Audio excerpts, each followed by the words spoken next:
Salam alaikum.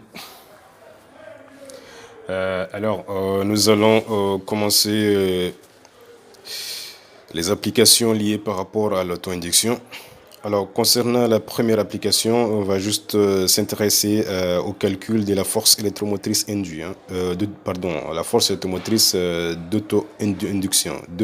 D'auto-induction, voilà.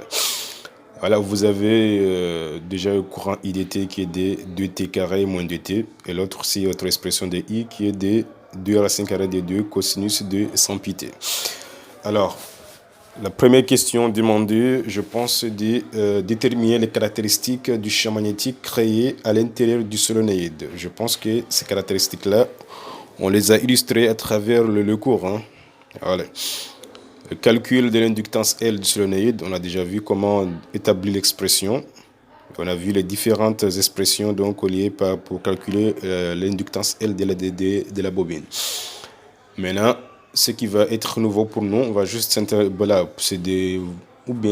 but c'est de vous montrer tout simplement comment calculer la valeur de la force électromotrice d'auto-induction pour différentes formes de IDT. Alors, je vous laisse d'abord lire un petit peu les notions et on va travailler ensemble pour voir comment résoudre ces genres de problèmes. Maintenant, pour la première question, on nous demande ici de donner les caractéristiques B1, caractéristiques du vecteur champ magnétique au centre du solénoïde. Donc là, il n'y a pas trop à réfléchir, on a déjà dit ça dans le cours. Direction parallèle à l'axe du solénoïde, sens de la face sud vers la face nord. B, le champ magnétique est égal à la perméabilité du vide fois nombre de spires fois le courant I sur la longueur L du solénoïde. La longueur s'exprime en mètres, I s'exprime donc en ampères, le courant. La valeur de la perméabilité du vide, c'est une constante qui représente ici 4 fois 10 puissance moins 7. Donc après calcul, on trouve une valeur de 6,28 fois 10 puissance moins 3 Tesla.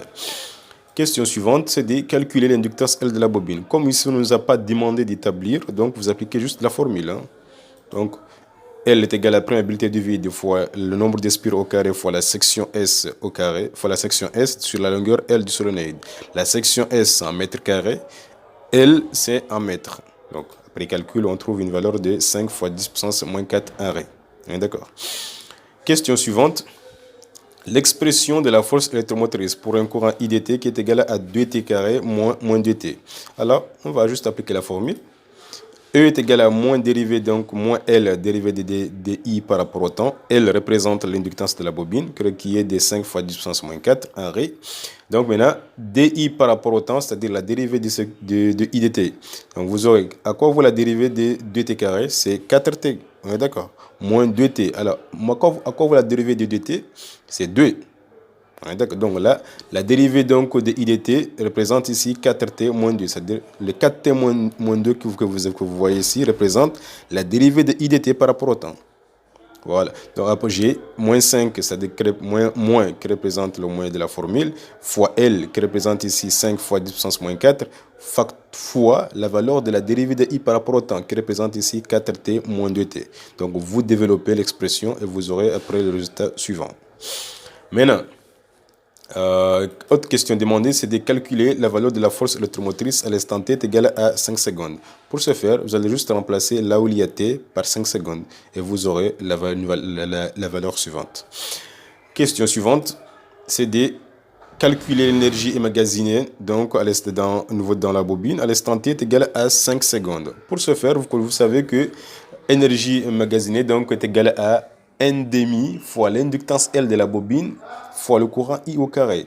Donc pour ce faire, il faut d'abord calculer le courant donc traversant la bobine, n'est-ce pas, à l'instant t est égal à 5 secondes. Donc vous avez l'évolution de IDT qui est là.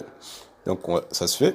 Donc I à l'instant t est égal à 5 secondes. Donc I sera égal à ici à combien? À 2 facteur de 5 au carré moins 2 fois 5.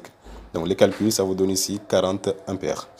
Maintenant, après avoir trouvé le courant I traversant la bobine à l'instant t est égal à 5 secondes, vous allez juste revenir ici et vous allez remplacer, donc vous connaissez L qui représente l'inductance qui vaut ici 5 fois 10 puissance moins 4 en Ré, et I représente 40 ampères. Et là, vous allez faire l'application numérique et vous trouverez une valeur de 0,4 joules.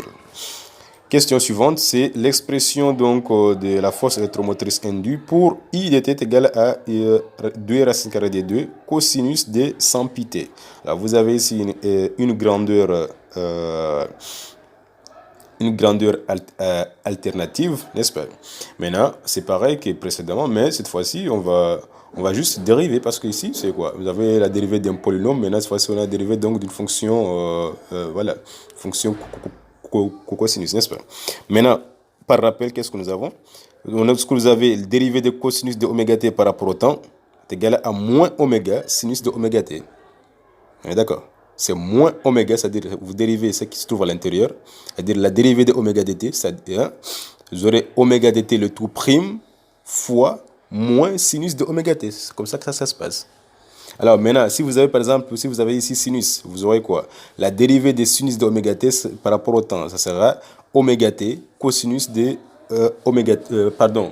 si vous avez par exemple ici sinus, vous aurez quoi? La dérivée des sinus de oméga t par rapport au temps sera égale à oméga fois cosinus de oméga t. Maintenant, nous avons cosinus, ça sera donc dérivée de cosinus de oméga t par rapport au temps sera moins oméga sinus de oméga t. S'il s'agit de sinus, vous n'aurez pas moins ici, vous aurez juste oméga cosinus d'oméga t. Voilà. Maintenant, on va appliquer donc cette propriété donc par rapport à notre expression que nous avons ici. Qu'est-ce qu'on va voir? On aura cette fois-ci E est égal à moins L, qui représente ici 5 fois 10 puissance moins 4, fois la constante 2 fois racine carrée de 2, c'est une constante, donc on garde cette constante-là. Maintenant, fois la dérivée fois moins oméga. Moins oméga représente ici 100 pi. On est d'accord? Moins oméga représente 100 pi, parce que vous voyez 100 pi t, oméga t. Donc 100 pi représente la valeur de oméga. Donc vous aurez ici moins 100 pi fois sinus de oméga t. Donc c'est sinus de 100 pi t. Alors maintenant, donc, vous allez juste calculer ça. C'est cette expression qui se trouve ici. Après calcul, vous aurez l'expression suivante. Donc E de t sera égal à 0,44 sinus de 100 pi t. Voilà. Maintenant, question suivante. Évaluer donc la valeur efficace de la force électromotrice d'auto-induction. Mais à partir de là, on va juste prendre cette grandeur-là. Vous voyez que la grandeur que nous avons, c'est une grandeur sinusoïdale. Maintenant, à partir de là, on peut l'écrire sous la forme de E de t est égal à E maxi sinus de oméga sinus de 100 pi t. Alors pour nous, la valeur maximale de E de t représente ici 0,44 volts. On est d'accord? Allons-y. On peut l'écrire sous cette forme-là. Et là, vous pouvez faire l'identification. Pourquoi je l'écris cette forme-là? Parce que nous avons une grandeur qui est alternative ici. Donc, la valeur qui se trouve ici, tout près de la fonction cosinus ou sinus représente la valeur maximale de la fonction attribuée. Donc, j'aurai ici E de t, ça va être égal à E maxi sinus de 100 pi t. Alors, pour nous, E maxi est égal à 0,44 volts. Et à partir de là, on sait que E maxi est égal à racine carrée de 2 fois E efficace. C'est une grandeur alternative. À partir de là, donc, on peut écrire ceci.